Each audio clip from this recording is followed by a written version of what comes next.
எதுக்கு என்ன முறைச்சிட்டு உட்காந்துட்டு இருக்க? வந்ததுல என்ன பண்ண சொல்ற? இப்ப என்னத்துக்கு முறைக்கிற? எனக்கு ஒழுங்கா டிக்கெட் போடு. என்ன வர ஒரு நிமிஷம். எதுக்கு டிக்கெட் போடணும் இப்போ உனக்கு? எனக்கு நான் நிம்மதியா டிவி பார்த்துட்டு இருந்தேன். 6 மணிக்கு போட்டா 10:30 மணி 11 மணி வரைக்கும் டிவி பார்ப்பேன்.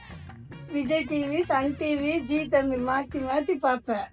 நீ என்னன்னா வந்து இந்த மேட்ச போட்டுட்டு உக்காந்துட்டு இருக்கிற. இது 3 மணி நேரம் இந்த மேட்ச் ஓடுது.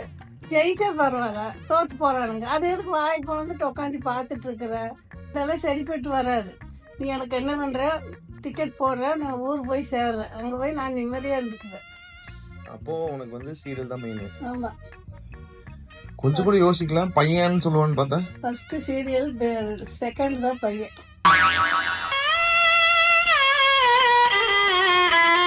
A few minutes later. ஹாப்பியா? ஹாப்பியா இருக்கிறேன், ரொம்ப ஹாப்பியா இருக்கிறேன். சீரியல் பார்த்தாலே ஒரு சந்தோஷம் தான்.